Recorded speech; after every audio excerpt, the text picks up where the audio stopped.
Hello, and welcome to another English listening practice for beginners. Let's start.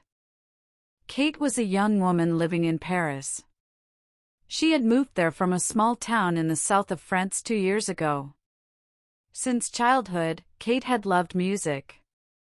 Her parents played old records at home, French ballads, soft jazz, and 80s pop. She would sing in her room for hours, dreaming of one day learning the guitar and performing on stage. When she was 12, she saw a guitar performance at school. The sound stayed in her heart. From that day, she dreamed of learning the guitar. But as she grew older, life got busy: school, jobs, moving to Paris, and the dream faded into the background. Now, in Paris, Kate worked as a server at a small hotel near the Eiffel Tower. The job didn't pay much, but she liked it.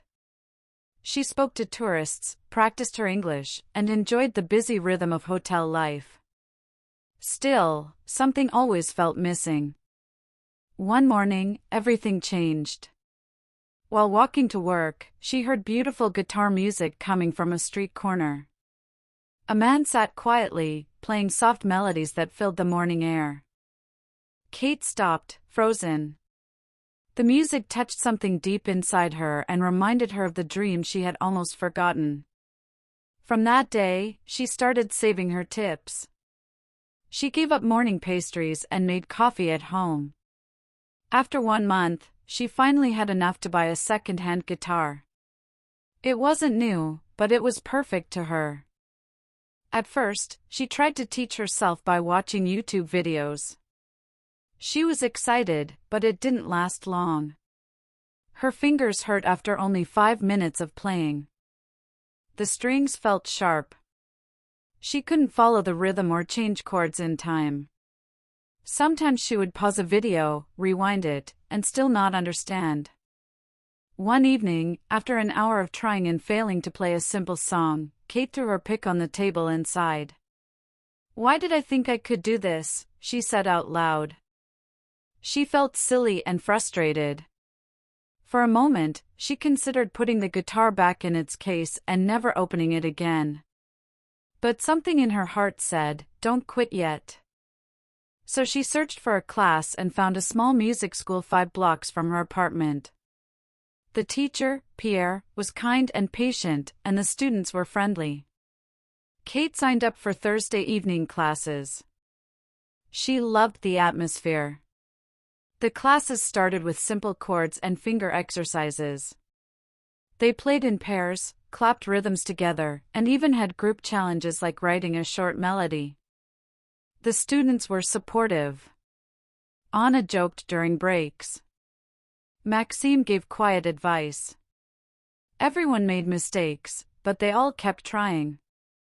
Still, there were hard days. Some lessons were confusing. One time, Kate practiced a song all week but completely forgot the chords during class. Her face turned red. "I'm terrible at this," she whispered. Pierre heard her and smiled. "You're learning. That's what matters." But self-doubt stayed. Kate often asked herself, "Am I really meant for this?" There were nights when she didn't practice. Times when she almost canceled class. Days when work left her too tired to even touch the guitar. Then came the worst moment.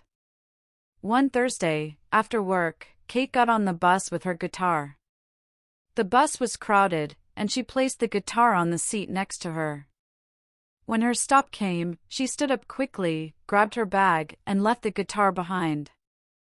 She didn't realize until she was walking into class. Her hands were empty. Her stomach dropped.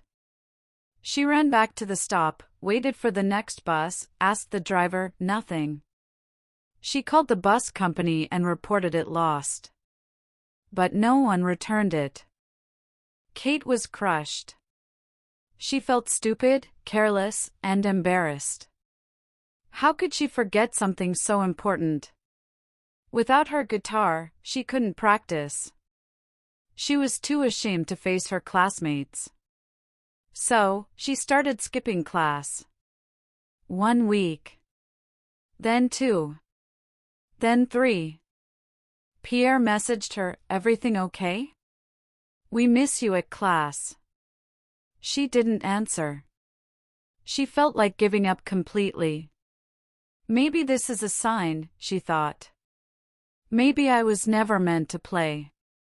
But after a few weeks of silence, something inside her refused to let go.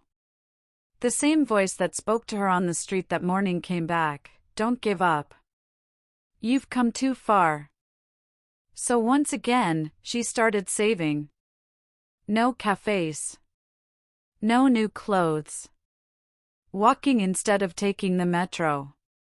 Slowly, she built up enough money. After 1 month, she bought another second-hand guitar. It wasn't the same, but it was hers. On her first day back to class, she walked in nervously. She was afraid they had forgotten her. But when she opened the door, Anna cheered, "Kate! You're back!" Maxime smiled and helped her tune the new guitar. Pierre gave her a warm welcome and said, "We were waiting for you." From that day, Kate never took her guitar for granted. She treated it like treasure. The experience taught her something important. Sometimes we feel like giving up, but we can always begin again. Week by week, Kate got better. Her fingers became stronger. She could finally play a full song without stopping. Maxime helped her practice after class. Anna invited the group for coffee. New friendships were forming, and so was Kate's confidence. Months later, Kate could play several songs by heart. Music became part of her life again, not just something she listened to, but something she created. One morning, walking to work, she saw the same street musician. This time, she stopped, smiled, and said, "Thank you. You reminded me of a dream I almost forgot." He looked up, surprised, and replied, "Music always finds us again."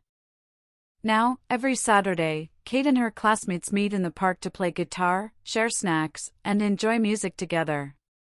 She's still working at the hotel, but her life feels different. She has music, friends, and a dream in her hands. Kate had finally found the part of herself she lost, and she plays it with joy. Thank you for watching. Don't forget to subscribe and like for more stories.